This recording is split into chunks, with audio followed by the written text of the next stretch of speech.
What up, everybody? Welcome into the College Chaos Podcast. I'm Garrett Ross, alongside my man Jack Mackenzie. Emery Winter holding it down behind the scenes. Thank God he's back. Thank God he's back. I know, dude, you were running wild last week. Yeah, I was messing up here and there. It happens. It happens. We're a little late today. I was coming in, as we usually do on Mondays now, and prepared to do the show at 10. Had a little flat in my tire and felt like the Pac-12 last week and didn't really know how to navigate that. So I had to, the day I decided to put Mondays at 10 up on our graphics, because that is what we're trying to do here through the season. Hey, life throws you a curveball every now and then. It does. It comes at you fast, man. But, last week, dude, we had the conversation of what is the future of the Big 12. And we kind of discussed the Pac-12 dissolving by the end of the week. I really hate to see it personally. It's kind of a weird place we're at in college athletics in general, which we'll get into as the show progresses. But, man, I mean, we said it was likely going to happen. We said it was likely going to happen on Friday. It did. It's still kind of surreal. What were your initial thoughts when you heard the news unfolding? This is really going to take place. Well, see, I think we saw it coming before I left. Oh, yeah. But then on Friday, when it really happened, I was at my friend's wedding. I was sitting in this chapel, trying to, Levi texted me being like, hey, whoever, fully broke it. Brett McMurphy. McMurphy. Yeah. He was like, McMurphy just broke it. Do I publish the article? Because, we all saw it coming, so we had stuff prepped. It's just okay, someone's going to break it. We'll cite them, per report of whoever. And apparently Grayson was not at his phone. Colt was, I don't know, just I don't know who made the call. Thank God Levi got that shit out on time. But my initial reaction was just some peace. It's happened. We know it's happened. We can move on from all of this. Because honestly, I had been, as it got more worked out, kind of more certain, I had just started getting a little sad. And this is weird as a Big 12 fan, being sad about conference realignment. But before I was a Big 12 fan, I was a college football fan in general. Correct. And I love small conferences. So that's the overarching view. I'd love to hear what your initial reactions were before I start diving into my diatribes about small conferences. No, I mean, I was surprised. I like the aspect of the matchups, right? Because I've always been intrigued by unique matchups. So I think that's what I like about it. But at the same time, when you kill tradition, I know everything changes. This is nothing new. But what we saw was historic. We saw the Pac-12 108-year conference dissolve. I mean, and I think the weird thing to me is watching the national perspective of it and seeing the outcry and how reporters and fans were coming out and rightfully so, just putting, I guess it per se, rightfully so. But you didn't see that when the Big 12 was falling apart. That's the unique dynamic that I'm trying to comprehend, because if you feel that way for one conference, right? Why wouldn't you have the same regard for the other? That just kind of shows the, I guess the national arrogance and perception bias maybe on the Pac to the Big 12. Am I reading into that wrong? I don't necessarily think you're reading into it wrong. Because I think a lot of the people, I don't want to say pushing that, but just bringing that up. Because again, I don't think pushing seems very adversarial here. Right. Because I do think, one, we should be sad the Pac-12 is dead. I'm sorry, just settled in that I can say the Pac-12 is dead. Yeah. But it is. And so we should be sad it's dead. We should be mourning that 108-year-old conference has kicked the bucket. But I think what we should push back on is stuff like the Big 12 killed the Pac-12. No, it didn't. The Big 10 did. If anyone did, it's the Big 10. But even then, I'd look more at Fox, ESPN, TV networks, because I don't think these conferences wanted to have to be fending for their lives, just to try and stay competitive in these sports. And beyond that, I think it's tough to just sit there and be like, get attached to all of it. It's weird. It's really weird. And where was I going with this? Just my larger point being is like, no, the Big 12 did not kill the Pac-12. If you want to point a finger at someone, point a finger at the Big 10. And yes, here it was. Sorry. When the Big 12 looked like it was dying, it wasn't a 108-year-old conference. Right. Like, you can look back at the SWIC and you can look back at the Big 8 and you can mourn what those conferences used to be. When they came together, it wasn't quite the same. It was awesome. Don't get me wrong. Loved, like, the 1996 Big 12. That construction was great. All 15 years of it. But, like, you're looking at like, the time frame is, like, pretty much, what, half? If you're looking all the way back to the SWIC and the Big 8, like, those conferences are just not as old. Right. So there should be an extra sadness about losing one of the first conferences to ever be formed in college athletics. Yeah. And it's like, are you more sad when a show like The Office goes off air after riding with it for so long through the ups and downs in the last crappy couple seasons? Oh, it was bad. Or are you sad when a very, very entertaining show that was on for like half as long went off air? It's like, hey, you got a lot of entertainment out of it, and it'll be interesting to see what happens next, because they're probably going to do a spinoff here, a spinoff there, because like it had high peaks and you're still interested in a couple parts of it, but you're not interested in the whole thing. So what I'm saying is essentially, I don't think people had to be as sad about the Big 12 possibly dying, just because it didn't, and I say this very hesitantly, it didn't historically mean as much. No, I think that's fair. I mean, I say that as a Big 12 fan. Yeah. No, I mean, that's right. I mean, I think just the tenure of it in general, but at the end of the day, now that it is official and you've had a couple of days to kind of digest and really process and think about it, do you like it? What are some of the things you're liking, you're disliking? Because I have a few I like and dislike, but do you want me to start on mine, or you go ahead with yours? Okay, I'll dive right in. My number one like is everyone's in for next season and everyone's at the same money level.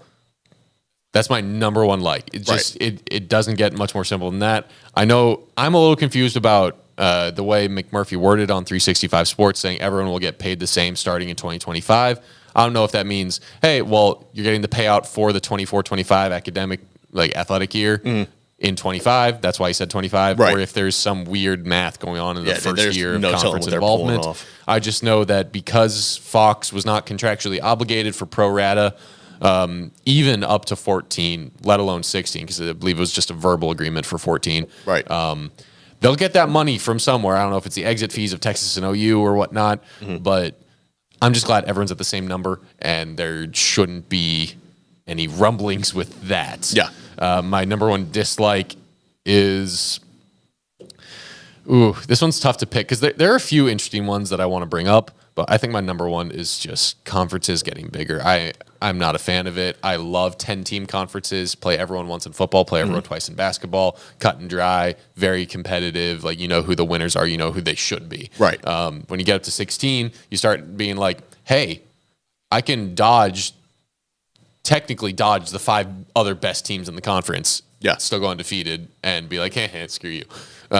More than likely, you're probably going to dodge 2 of the other top teams in the conference, and that still causes its own problems, right, for standings and whatnot. I'm not a fan of divisions. I hope we get a good pod system sorted out or something like that. But that's my number one dislike. I think you will. I think you will ultimately see a pod system. I know when we had Linda Livingstone, the Baylor president, on, and she does so much work with the NCAA behind the scenes. She had mentioned in passing, like, possibility of a pod system going forward. So that's probably something that's been on the table. So I wouldn't be surprised if we see that. The one thing that I really don't like about this, and maybe I'm wrong, but I feel like the new, because now I'm calling this the new Big 12. So I feel like the new Big 12, when you brought in the incoming 4 teams, everybody seemed to be aligned. Everybody seemed to be on the same page. Everybody seemed to have the same goals, like-minded mindsets. And, and it was something that the Big 12 had honestly never seen before, right? Like, we go back to how it began. Everybody, Texas, Nebraska, they were on the different pages. And it felt like for once They finally got it right, and you were going to move forward.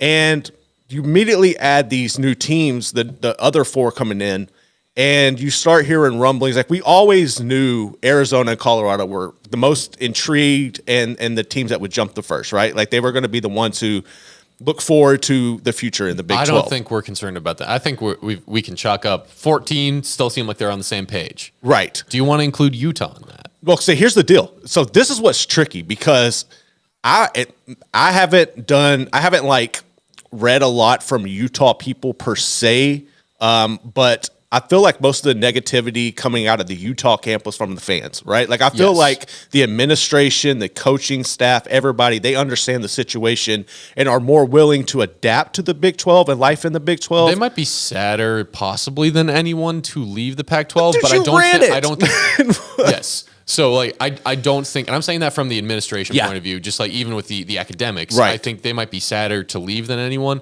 but I don't think they're mad to be in the new conference. No, I think at the end of the day, fans though. No, yeah, I think at the end of the day, when you realize the bigger picture and what it means for your state as a whole, that you are connected with BYU per se.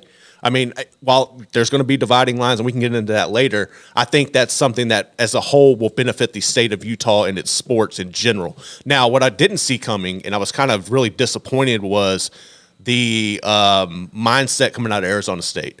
We've talked about Arizona State at length on this show. I'm a real proponent of, I feel like they have untapped potential there. And I think Kenny Dillingham has, here's the unique thing. I feel like the mindset of Kenny Dillingham as the head coach and what he wants for his program is completely different from his administrators, the school president and Crow, and Robbins from the AD position. I feel like Robbins is more so aligned with Dillingham, but there's a gap there that he's trying to walk in between. And the reason I'm saying this is because I have a couple of quotes here. And Kenny Dillingham was quoted, said, "Now we need the fans in the Valley to get behind this and fill up the stands and show support, because we're going to go into football heaven in Texas."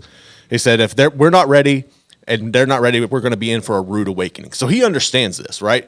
And then if you go in and you look at the AD perspective from Anderson, he understands the value of Texas as well. Send me to Texas, I'll go there. I'm not going to West Virginia though. Like, so you're already starting to get the arrogance that we're too good to go to some of these places, that whole truck stop mentality.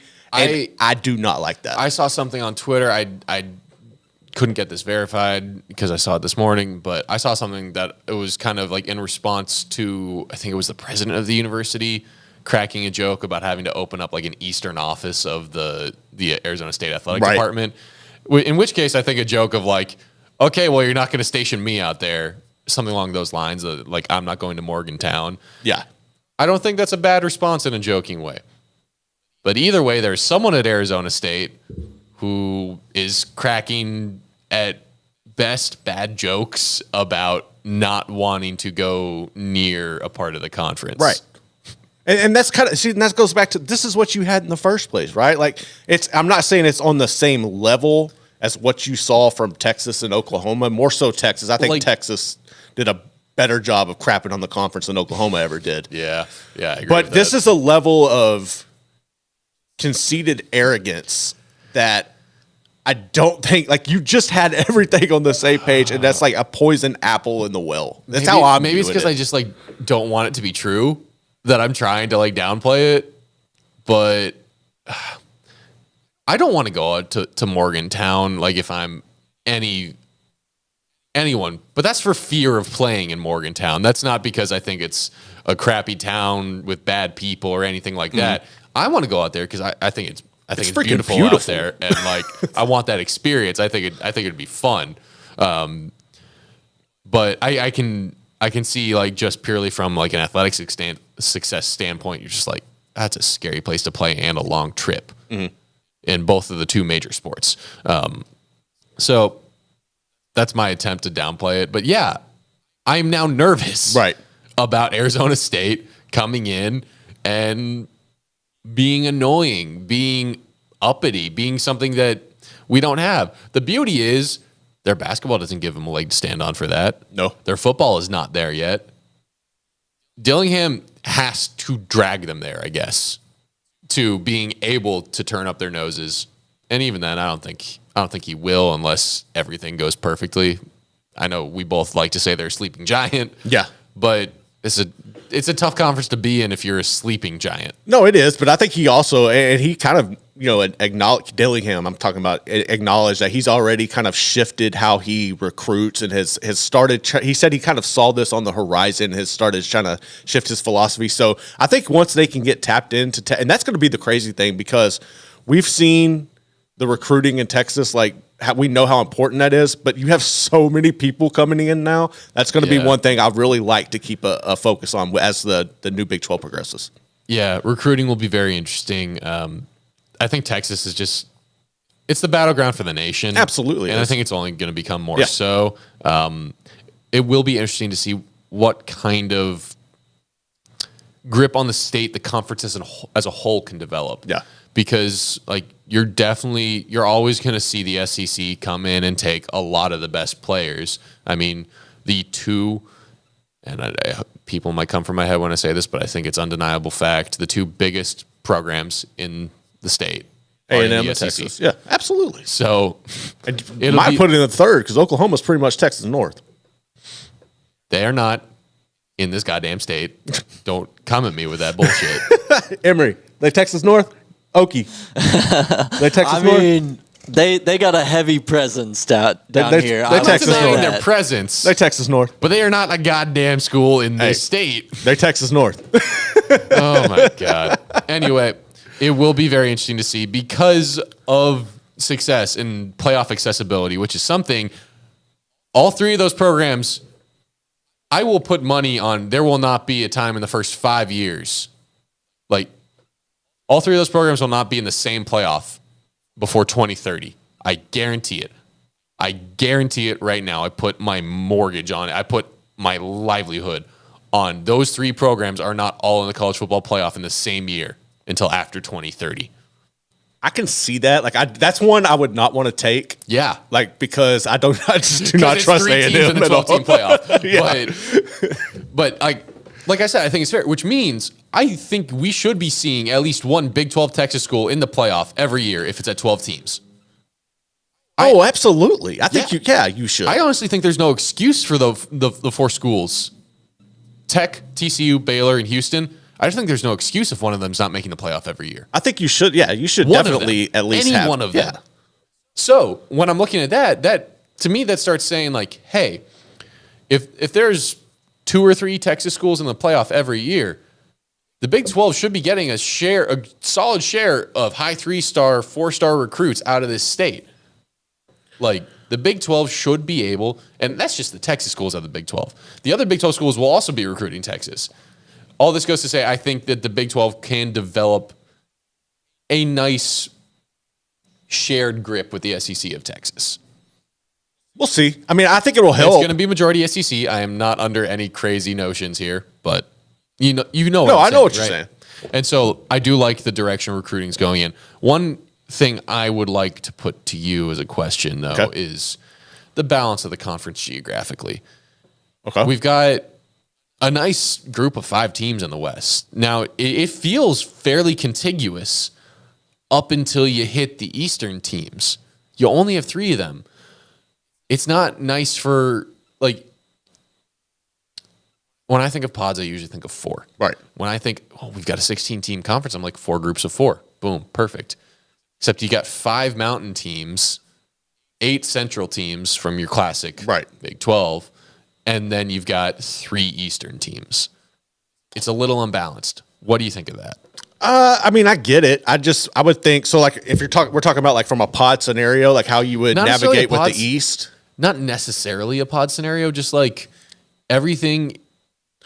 I think instead of doing pods, I feel like if you're trying to figure out how to navigate this and split it up, I would say you could probably you could do maybe a East-West division or a North-South division. And I feel like that would probably be your best bet. If you did want to go pods, though, I think you would probably put, so you got 16. Yeah, one of those, I probably an Iowa State or somebody might be tossed out east. And you probably throw you probably throw Colorado in with like Kansas. You could do that. That's probably what you should do. And, yeah, that would be the wild card. Put Colorado, Kansas, Big Kansas State, and Iowa State together, and then you put Oklahoma State with Texas Tech. Yeah, who do you throw out east then? I would throw Iowa State, or hold on, because if you did Houston or Iowa State, Houston you could, because I don't think you want to break up the Texas pod though.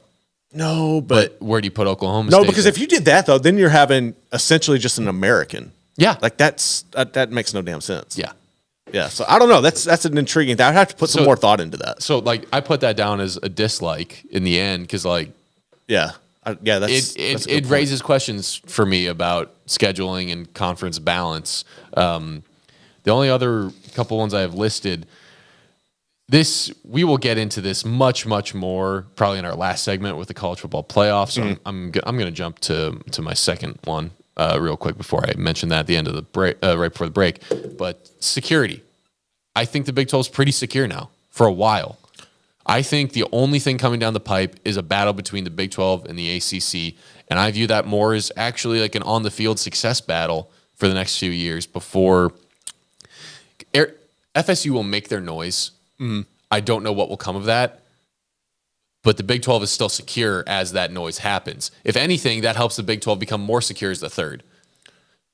Then it just comes down to, I think, a battle on the field with college football playoff implications of like, hey, where is the TV value? Where's the media deal value at 5 years down the line when conferences renegotiate?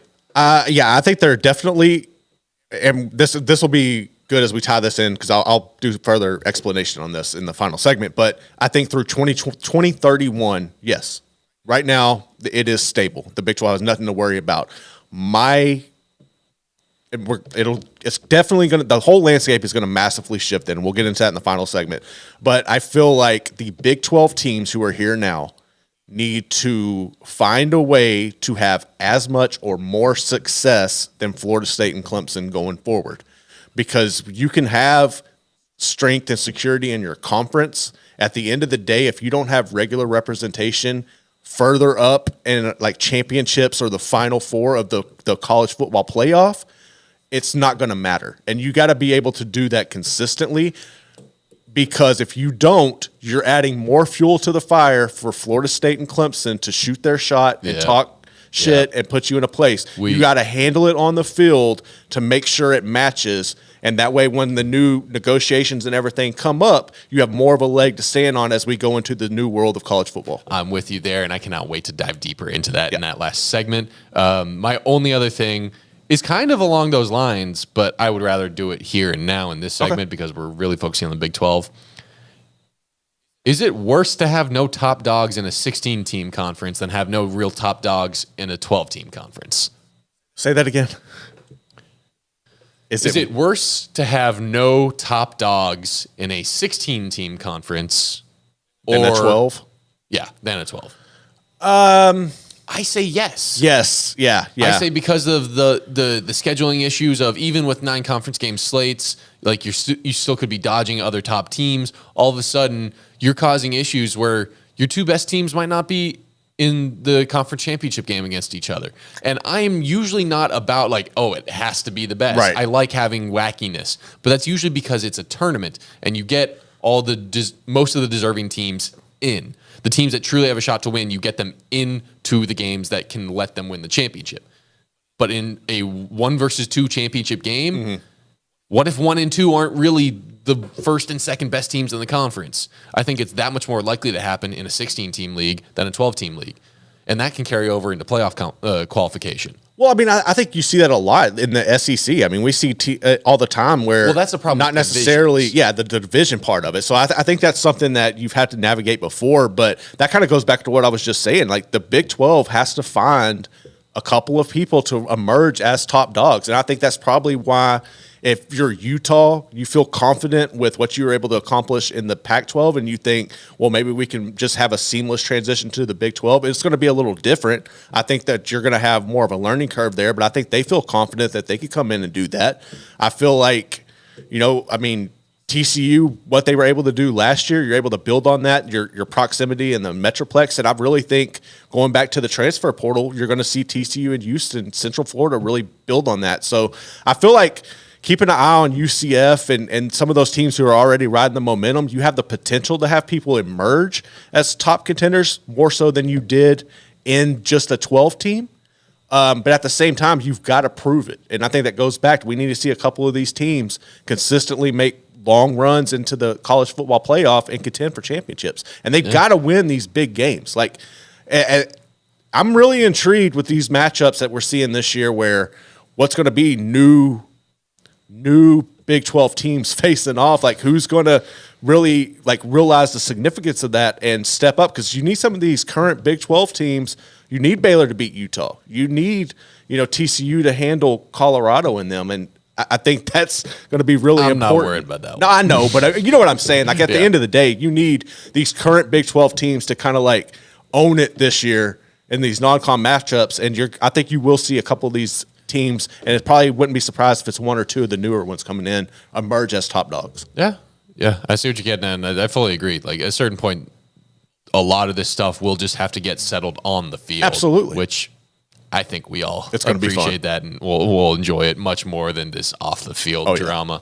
Real quick before we get out of this segment, Matthew Hasselhorst, a Kansas State fan by the looks of it, sent us a super chat for $5. Appreciate you. Ole Miss getting preseason ranked repeatedly above Texas Tech is pissing me off. Basically, same rosters returning from Texas Bowl. One has SEC logo. I could see that. I agree. Man, they're like so damn similar in programs. I get where you're coming from. I definitely at first think I balked at this, but I get where you're coming from. I feel like Ole Miss. Yes, they are getting the SEC nod. I will give you that. I think Tech beat them straight up. I think Tech has more momentum. But they are so similar in program styles that I think it's just like a split hair decision on them. But I would agree it's probably the SEC bias. That's a great point. And my only pushback, frankly, is probably just going to keep building the identity of me as a Texas Tech hater, where I am not sold on Tech this year. I am not high on them. I am not sold on them. But I'm also not sold on Ole Miss. I think Ole Miss is going to scare some people, but I like Tech too. So the offensive talent at Ole Miss, stupid, but they don't have a quarterback. I need to see the quarterback. I don't think Tech has a quarterback. I like Shuck more than you. We've been on that. Yeah, we've been over that, but I like the talent at Ole Miss more. I don't think there's much to be crazy about on defense for either of those teams. I think it would be a shootout. I think Ole Miss would win this year because they have brought in talent. Yeah. They have brought in talent. Quinshon Judkins, dude, is cold. But yeah, I agree though. I think just given how close and how similar those programs are, also the SEC I would take Spencer Sanders over both quarterbacks on Tech's roster. No way in hell. I don't know if Sanders fits the Ole Miss scheme, but straight up, no way.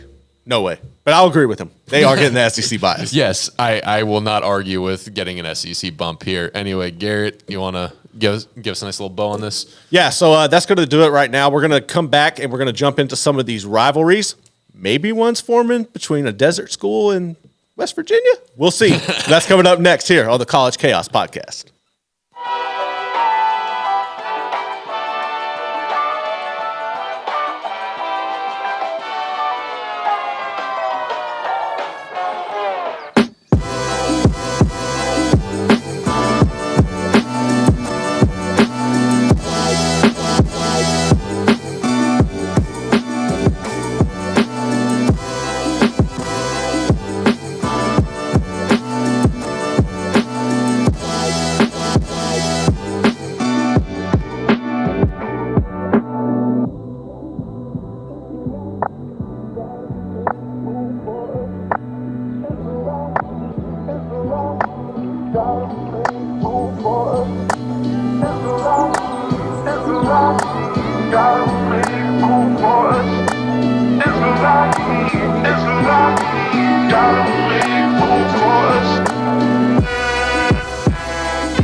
Welcome back into the College Chaos Podcast. Garrett Ross, Jack Mackenzie here with you. Emery Winter holding it down as always. We greatly appreciate the young homie.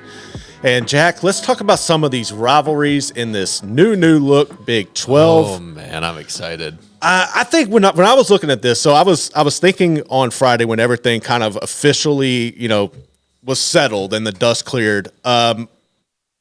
BYU and Utah automatically to Number me one. is number one. Absolutely Hands number one. down number one. The amount of borderline hate in there, and I It's don't beautiful. mean borderline hate. It's so beautiful. Like, oh, it's almost hate. I mean, like it is hate, and it's borderline bad. Yeah. Like there's only one rivalry in this new Big 12 where I'm like, yeah, they might need to make sure that doesn't get ugly. And that's Utah and BYU, which makes it the best rivalry in the conference. No, it really is. And I think it's going to be fun year in and year out. Now that you have, could you imagine a scenario where it's like a Saturday night game late in October or November and at the like a spot for the Big 12 championships on the line and those two teams are going at it, dude? Like, we've seen the atmosphere in Provo, and I know Utah is lit too, but like that is going to be so freaking fun. Oh, you're talking every dirty year. To me. Ooh, every year, that's going to be so fun. God damn, that sounds amazing. I love the idea of that. I love rivalries that have conference title implications. Yes, Baylor and TCU was at its best when it was. Frankly, when you look back at 2014, and it's like, we got to share the Big 12 title. We beat your ass. Stuff like that. Bob Bowlesby would say other. Bob Bowlesby can go. That is the reason I still do not like Bob Bowlesby, even though he's a nice dude and I've had the pleasure of meeting him. I'm sorry, that was so two-faced. But I don't know about you. There's one thing I feel like the Big 12 has gotten away from with rivalries that I would love it to get back to. What's up? Rivalry week. They don't have a rivalry week game? No, they move this crap around through the year. I guess I've been watching too much SEC. I don't know. Yeah, y'all gotta have some rivalry weeks. Freaking conference that actually does rivalry week. Yeah, you should. Everybody should. The Big Ten has a couple, but when I say a couple, I mean it's the game. Yeah, and then the game everyone forgets about, which I don't because it's the old Oaken Bucket and I love Purdue. Yeah, but like I there's no other game that comes to mind for me as like this is the last game of the season, Big Ten rivalry. Right. I'm struggling to think of ones that are just the ACC. Like the SEC has a couple with the ACC. Yeah, because you got Clemson and South Georgia Carolina. Tech, Georgia, late Man, year. That ain't no rival. Yes, it is. Classically, it late is. in the year. But lately, it's. When was the last time Georgia Tech even won? Was that with Calvin Johnson? I don't know. Like, you see my point. A guy who's already retired from the league for a while. But yeah, they've got South Carolina and Clemson, but then they've got Egg Bowl, they've got Iron Bowl, they do it right. Yes. They freaking do it right. I want the Big 12 to get back to that. I want the Big 12 to be doing everything the weekend after Thanksgiving. I just life doesn't feel right without it being like that. Well, I know I didn't realize how strong and how old this rivalry was between Arizona and Arizona State. I think that will be the fun one as well. And it's going to be cool to like get some insight on that and learn the history of it. I think one I'm looking forward to, and it's going to be Colorado and Kansas State. I feel like there's a lot of we've had people on from Colorado discussing the hatred going back to the old Big 8 days. I feel like that's something that's going to be a lot of fun to keep an eye on. You had K-State. Like, right, you lost, and I know they play Missouri this year, but you don't have that. You lost that as an in-conference game. I think now that you get Colorado back, you had that with what you have with Kansas. That should be a fun one as well. Yeah. I'm a little interested in the development of Kansas State, Kansas, the Sunflower Showdown. Yeah. Because my Kansas State friends, one of them, my friend's dad, he's been in Manhattan forever. Yeah. He went to Kansas State a long time ago. And like, so I asked him, I looked him in the eye and asked him, like, Randy, is there fear isn't necessarily the right word, but like this is pretty much exactly what I said to him. Like, I don't think fear is the right word, but is there kind of a fear of Here comes Kansas. this becoming a rivalry. Like, the vitriol's there, the emotion's there. The stakes were never there in football. They haven't been there for a long time. Are y'all nervous that Kansas is going to turn this into a rivalry in football? Because it's a big rivalry in basketball. One that Kansas probably wouldn't say is big, but it's huge for Kansas State Wildcats when they knock off Kansas in basketball. Is it going to become similar for Kansas in football? And that's one that I think will be interesting to see develop, because if Leipold doesn't leave immediately, I can see that becoming a really interesting rivalry. I think it will. I mean, I think you're already seeing it. And, I think within a couple of years, you might see Kansas sneak up and get them. But I think you have two excellent head coaches who understand and have everybody bought in. They're creating their own. Obviously, Kansas State had more of the culture there with Snyder and what he was able to do. But you're starting to see that build, and it's beautiful. I think it's great for Kansas and their fan base. It's awesome to see. But, Houston and UCF, they've already kind of had that going back and forth to the American. I think you could draw the correlations with the space cities. There's just so much fun there. I'm not necessarily saying that could be a rivalry where it gets nasty, but I think with the connections, they could do a lot of fun things around the fans, and I think that would be a cool thing to see develop as well. I'm not a big fan of manufactured rivalries, and obviously I'm not a part of either of those fan bases, so I can't quite speak to it. From the outside, it looks a little more manufactured. I like the idea of this kind of chip on the shoulder Houston and any Texas Big 12 team. That's going to be fun. Yeah, that'll be very interesting. Specifically Tech and Baylor. No offense to TCU, but I don't think Houston has as much of a chip on their shoulder towards TCU because they were more recently in the same position as not being in the Big 12 for a while and being left out of the Big 12 at the start. So I think those will be interesting ones to watch. I think that I pray to God Baylor and TCU. I pray to God Baylor can actually beat TCU one time here so we can start talking about it like it's an actual back and forth kind of rivalry. Because I think that one, out of anything from I can't call it the original Big 12, the pre-established Big 12. If there is a single matchup from the pre-established Big 12 that I think has a shot at being the one of the biggest rivalries to up there with the Holy War, I think it's the Rivalry. I would say that. I just feel like TCU, the way they've kind of owned Baylor as of late, the way that they are able to, they're starting to recruit a little different and kind of take advantage of the situation. I think Baylor has some work to do there. It's not impossible. But you see that in a lot of rivalries. I mean, a lot of rivalries get like that. They'll get one-sided. Baylor just needs to finally put some things together. But I right now, dude, and kind of the trajectory of each program, I think it's going to take a while. I think it's kind of, you're starting to see more of a spike in the rivalry between Tech and Baylor, obviously because of the connections with the coaching staffs and how some of that has been shots across the bow, the recruiting on the recruiting trail and stuff. I think that's when you're going to see. But with me, it's I think naturally when we look, and it's probably just proximity, and we hear about Tech, how they've always been this, we're alone, we're in the middle of the desert. Well, now you got a couple other desert schools. Are you going to see some of these type of rivalries spark up between them and Arizona or them and Arizona State? Would that be cool? Do you see any of that happening? I can definitely see either of those schools. I probably lean Arizona State just because I feel like Tech is going to be y'all are in the desert too. Why are you looking down on us? Yeah. Because I think Arizona State will look down on Phoenix them. Phoenix is a little different than Lubbock. Yeah. But you see what I'm saying? Yeah. So I think that would be pretty interesting. Frankly, I do see Texas Tech as this in the middle of nowhere, ready to fight with everyone. Slap you with a tortilla, just slap go you at with it. a tortilla. What, you think you're better than me? Yeah. Huh? And I do not mean that in a derogatory way. I think that's great. I think that's a fun kind of personality for a program that you can have in a conference. And so them and Arizona State would be fun to watch. I feel like there's a lot of parallels in those two programs. Yeah, definitely.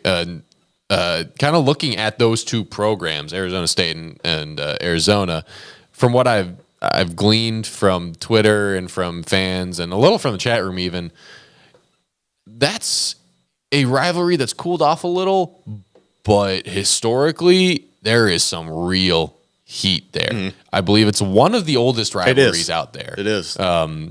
And hopefully joining a new conference together where they might be in a battle to prove themselves the better of the Arizona schools to their new conference can help kind of rekindle that fire. It could. I just feel like, and we'll get into this next segment, but I feel like there's going to be a short window for that. Really? I feel like there's going to be a very short window for that. Is that something we have to? We'll get into that next. Yeah. Can you give me a little bit more of a hint? I don't think Arizona State's going to be in the Big 12 very long. At all. Oh boy. Yes, I love takes that are out there. I love this. I don't. And you know, I have no idea where you're getting that, but I cannot wait to hear it. Yeah, we can get into that next. We'll kind of look at the progression of the new Big 12.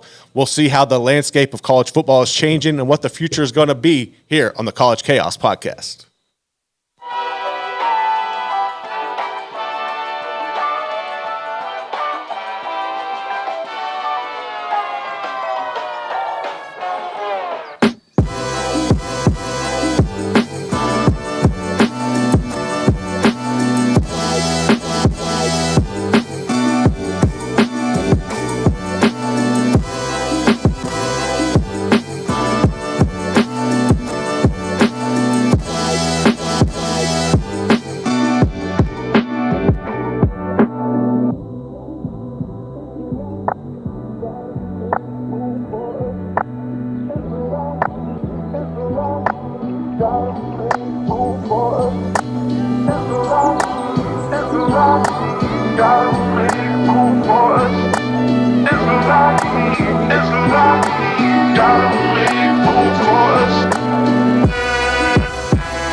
Welcome back into the College Chaos Podcast. Garrett Ross, Jack Mackenzie, Emery Winter here with you. And so before there, I talked about how I don't see Arizona State being in the Big 12 and I'm still a little in shock at that statement. Look, dude, I feel like if you look at, and maybe this is a situation where the people at the top get the axe for how they navigated this whole situation and kind of had ASU kind of drug across the finish line per se. But right now, dude, like we talked about in the first segment, Arizona State wants no part of the Big 12. I think maybe some people do. I think Kenny Dillingham, the football program, they understand the importance of it and what it can do for their school. But I just feel like at the top and the people behind the scenes, they want no part of it. They think they're better. And we've seen that in the past. I feel like the landscape of college athletics is changing dramatically. You're seeing more and more people come out. There was a quote from Rick Pitino out today talking about what are we doing. Eli Drinkowitz, the head coach at Missouri, has come out. Dion. I just feel like right now people understand that this is all a money grab. Like it's just getting out of hand. It's the TV networks control everything, but I feel like we're getting to a point where you are going to see massive conferences.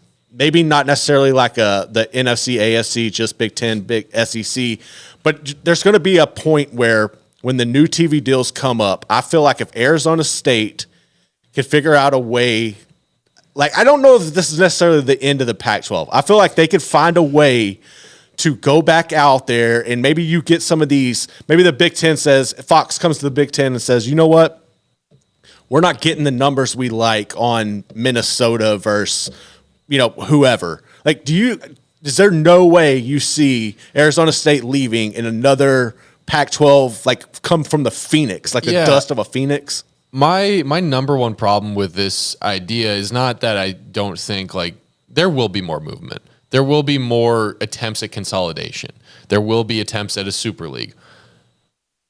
I'm just looking at the schools that I think would be cut out of the Big Ten, the SEC, possibly though very I'm not even going to include them. No, Big 12's not getting brought into that. But the schools that I see getting cut from the Big Ten and the SEC to get down to like a 32, maybe if we're looking at like the NFL. Right. So you're looking at like what? Northwestern, Purdue, Indiana. Yeah, you would have teams like that, and then but you're not cutting the Pacific Northwest teams. You're not cutting the LA teams. No, they're going to stay. They're too big of brands to. So then you look at there is no one geographically close to Arizona State in the SEC. No one. No, not at all. But I don't think geography matters anymore. I think they want to be with. They would rather. I don't want to go to Morgantown. I know. I think they would rather play against those assholes. I know, but I think they would rather find a way to where they could play against like a North Carolina, or they could find it. I just feel like there's going to be once the ACC hits the fan, and I don't think this lasts into 2036. The money will be too important to the equation at that point because you're not going to make amazing money. You're not going to make the top tier money. Which means in order to compete with whoever you're actually on the same tier of, you can't be running around playing Northwestern, North Carolina, or whoever else you're like, oh, we academically align with them. Like, at that point, I make academic alignments and then play whoever the hell is near you. Play whoever the hell is near you. Stop caring about sports. They did have that. They had it both. And then the Big Ten went and took the biggest brands that floated the whole athletic conference financially. All right, let's say if within the next... Big 12 is too geographically good for Arizona State because they're not going to get something better at the same level of money. But I know that. Even when schools get dropped from the major conferences and for consolidation... The balance between geography and money is still not going to get any better. We don't know that though, because once all of these deals are up in 2031, and it's going to be clean from scratch, except for the ACC, which I think they'll find a way to get out of that by then. UCLA will also bring good money. Oregon, Washington, boom. All four of them geographically close enough that they were happy, ideologically close enough that Arizona State was happy. Those four are not getting kicked out of the Big Ten. Okay, but if you're Washington and you do this little trial thing, you're Oregon or Washington, or hell, UCLA for that matter, and you do this little, I guess UCLA kind of really doesn't matter because they don't give a damn about football. But if you go this little trial run through 2031, you get left out of the playoff for most part of it. And you can find a way to close a gap on money, but figure out a way. You don't think you would consider maybe going back and getting regionally located after 2031? Like I feel like there's going to be is not going to close. I feel like there's going to be a separation. I feel like you're going to have a top tier of football and you're going to have a second tier. You're going to have your main blue bloods playing each other, and you're going to have a second group of if Power the Big 12 5 is teams. included in the top tier, you're already in the Big 12. Why would you leave? If the Big 12 is not included in the top tier, You're already in the best conference, not in the top tier. Why would you leave? Well, I think that depends on winning. I think winning cures all. If Arizona State finds a way to kind of run things, they wouldn't. But I feel like right now they're trying to figure out a way to get the hell out. If the Big 12 is in the top tier, the money will keep you in, even if you're losing. If the Big 12 is in the second tier, they're going to run the second tier and therefore get the most money in the second tier. But we don't know what the money would look like. There's so many things out there. The money's going to look like probably, in my mind, 15 to 20 million per year for the Big 12, 5 million if you're not in the Big 12, because the Big 12 will run the second tier. They should, but that's not guaranteed. We'll see. Because the other option, the other big money option in that second tier, if it's just the Big 10, the SEC, is going to be the ACC. But it's not going to be. I don't think it. it would be just the Big 10. The SEC. I think it's going to be like a handful of schools from the Big 10, a handful of schools from the SEC. Yes, and the remnants will form their own conferences with the remnants of the ACC. And I don't think the Big 12 is necessarily guaranteed to run that. Hell no. I don't. Football? Yes. I don't know what to tell you on that. I mean, we'd have to see it. Honestly. We would have to see. You honestly think that the schools that already run the ACC, who will not be in the leftovers of the ACC, along with the leftovers of the Big Ten and the SEC, the Vanderbilts. Well, I guess it depends on who we're talking about. You're talking about you're talking about schools that will get dropped from the Super League. They are not going to start beating the Big 12. No, but it would be on the same par. Tier. It would be the same. They won't. Yes, it would. That's laughable. No, that is laughable. Some of them, they would be on the same par. Garrett, that is laughable. No, they would. Some of them would be on the same par. No, you do not believe this. Yes, I do. There's no way you believe this. I think some of them would be on the same par. Name one that is on Baylor's level right now. Ole Miss. Ole Miss isn't getting dropped. They might. If it's how is Ole Miss getting dropped? If you're taking Alabama, LSU, Georgia, Mississippi State might get dropped. I think Ole Miss is too good of a brand to get dropped. Are they over Texas though? Brand wise, we don't know the numbers. You just went from the top of the middle of the SEC to the third biggest brand in the conference. Ole Miss is not a third biggest brand. No, Texas is. Oh well, yeah. How did you think I was saying Texas was the top of the middle and Ole Miss was the brand? Boy, you're about to have a panic attack over here. Garrett, I don't know what to say, man. The schools that will get cut for the Super League just are not on the level of the best Big 12 schools. Well, any of the say this happens. Who are the Big 12 teams that would any of the Big 12 teams be invited? Into the new super shit? Unless someone goes on a 5-year dominant run out of the Big 12, no. I do not see the Big 12 being poached for this super conference. That's probably the best set for them. That's probably the best thing for them at the end of the day. Yeah, no, it's great, which is also why I'm so certain in what I'm saying right now. I mean, man, let me just pull up the SEC standings and we'll go through. We will go through the SEC schools. You tell me who you think is going to get cut. Arkansas is getting cut. Arkansas is getting cut. I think Kentucky's getting cut. Mississippi State's getting cut. Missouri's getting cut. Okay. So the ones we definitely both agree on, Vandy, Mizzou. I'll go with Mississippi State. So that gets us down to what, we're at 13 now out of the 16. How many more need to be cut to get to 32 in the Super League? That's the thing. I think you're thinking there are way more cuts than there actually are. Maybe I am. And so now, if those are the first 3 cuts, South Vandy, Carolina, Mississippi State. If those are the first 4, we include South Carolina just for the sake of including a 4th. If those are your first 4 cuts. Yeah, no, you're right. You are right on that one. None of those schools are yep, they should instantly be at the top. South Carolina's looking solid. Mississippi State's looking solid. They could compete for it. Yeah, you are right. You're all right on that one. And I'll then give you that to one. the Big 10 cuts. Ooh. All right, Big 10 cuts would be Rutgers. Yeah, hell yeah, they gone. Maryland. They gone. Northwestern. Gone.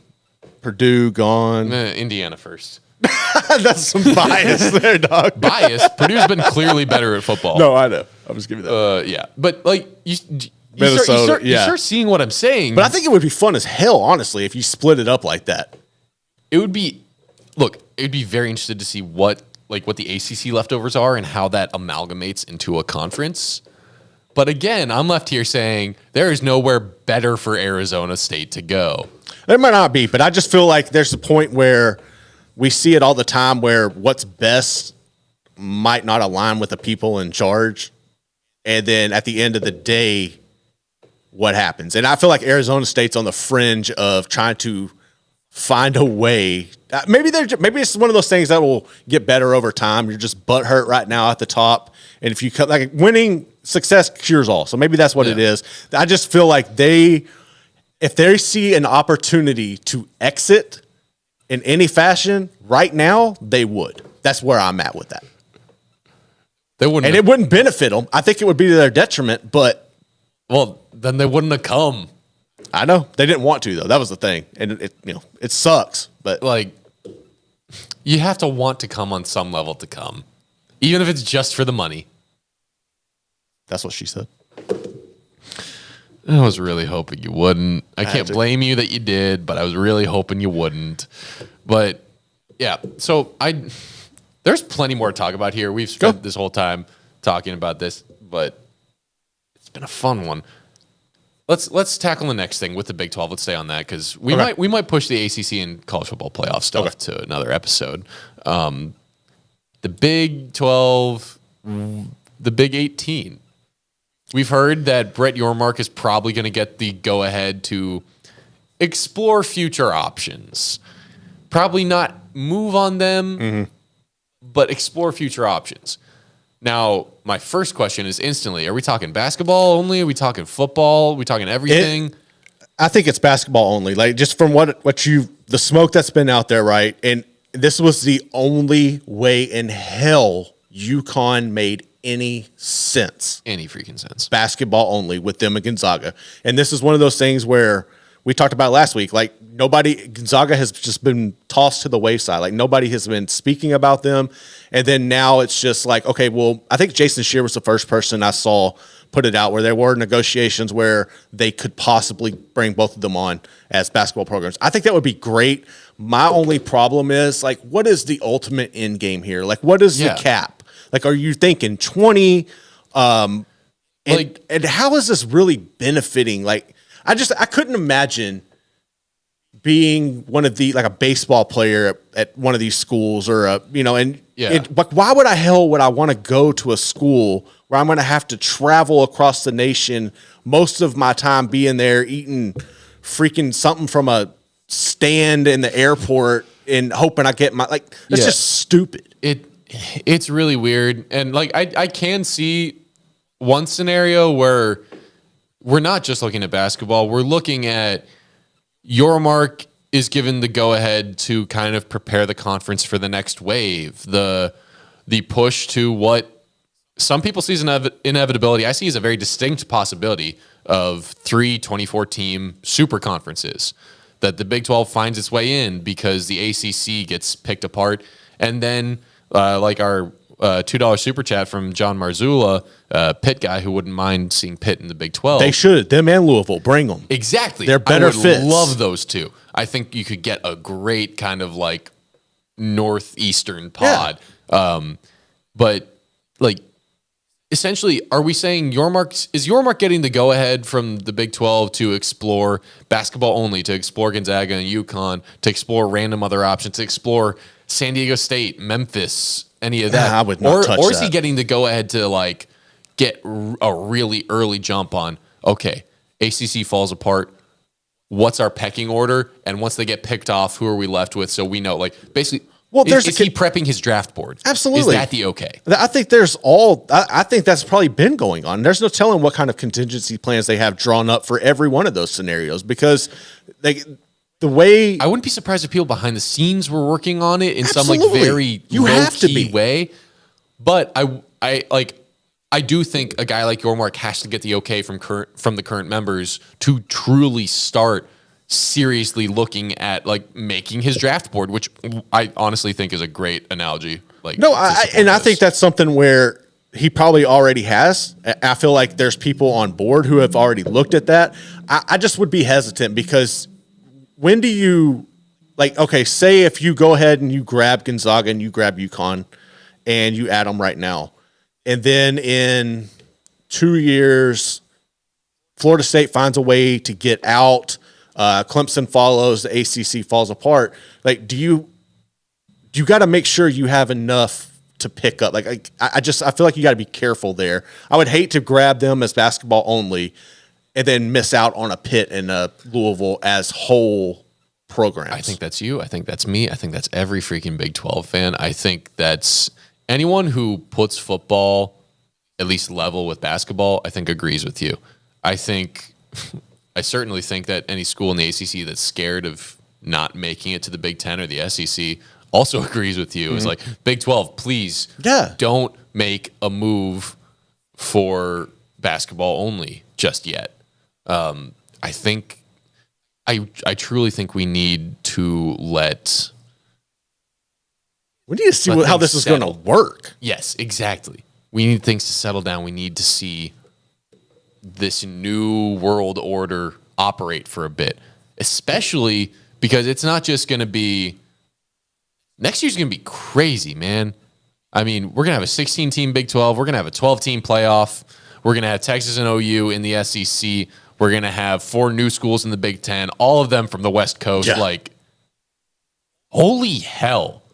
We can't go. I think it would be ill-advised for any even single university, let alone a whole conference, to make decisions in the next calendar year before we make major decisions like realignment stuff in the next calendar year before we actually see this new world order play out. I also think if we do see the Big 12 move and they do take Gonzaga and UConn from a basketball only, I feel like that's one step further in the direction of once this new TV alignment comes up, we see football and basketball break off into its own separate thing, and you see the Olympic sports and everything go back to their own little conferences, which I think would be best for everybody involved. But that would be the only way I could see that. Like, I would be comfortable with the Big 12 doing that because I just feel like that would position you different. But it just goes back to like these other sports, man. Like, what are we really doing at the end of the day? Because it's just so bad for them, for those players and coaches. Yeah, and there is one thing that I'm hesitant about. It's not something super consequential with those other sports, but just let me go on this for a bit. Do you find value in the fact that, like, for me, I cover Baylor soccer. I love going out there. I would find it less fulfilling as a fan or even as a reporter. I would find it a little less fun if it was, Baylor just won the Big South in soccer or whatever, Right. No, I get where you're coming from. I know it's an actual conference, I get where you're coming from. Rather than saying they won the Big 12. Yeah. Like, there's a weight that, frankly, is just from the branding. Because, like, softball only has, what is it, currently 7 out of the 10 right schools actually have softball teams. So it's like, but it's still, you still won the Big 12. Like, well, I think you could go to it. And separating football, because if you still have basketball, I still feel that sense of gravity for it. If you're winning the same thing in basketball, the same thing in soccer and track or whatnot as you're winning in basketball. But if you separate basketball along with football, then I'm starting to feel like all these other sports are really starting to feel like afterthoughts, has-beens, whatever, just some other thing that's not true college athletics. And like more of a club sport? Yeah, and I'd be sad to see that. I'd be sad to hear that. Like, as much as it's awesome that like Baylor's acro and tumbling team has won 7 straight national titles, it hasn't been an official NCAA sport yet. And so there's something that's felt a little discount about that. Yeah, but at the end of the day, like, they're losing money. They're not making money for anybody. So I think that's you've not got lost to. at me. That's not lost on me. No, I know, but I think that's like I think that's the hard part of balancing the emotion of the situation and the business philosophy on it. And I think it would help if you had like the traditional Pac-12 and you put all them, like, say it's, I don't know how you would label the separation of those sports from football and basketball, like what you would call it. Maybe like your Olympic sport divisions or whatever. But like have a traditional Pac-12. Let all of them compete. Have a traditional Big 12 or throw in. I think we see it in. You brought up soccer. I mean, hockey's like that. You have a handful of, and that's one thing I would love to see. Arizona State's got a hockey team. Let's get some Big 12 hockey going this month. I should have Anyway, seen that coming. no, but for real, I should have seen but that coming. I think it's one of those weird things where you just kind of at the end of the day, it's going to hurt some people's feelings. But realistically, it's all money driven. It's all finance driven. And if you're losing money and you're going to be tanking more money flying across country, you've got to find a way, whether it's you're calling it Big 12 or not, you're going to have to separate it because it's only going to make sense. That's the only logical thing to help everybody involved. I think you're right. And what I'd love to see, maybe a possible solution is like, hey, go back to old conference alignments. Like, if you're saying, even without basketball, like, hey, we just won the Southwest Conference in soccer, I'd be like, yeah, let's fucking go. Yeah. Like, maybe that's the thing, is fall back to these old things, use old names, give it the weight of this old thing. So it, like, instead of having to build a brand and try and get people to care about these newly realigned conferences for the smaller sports, because the big sports have all the names still, like football still has all the names probably. Yeah.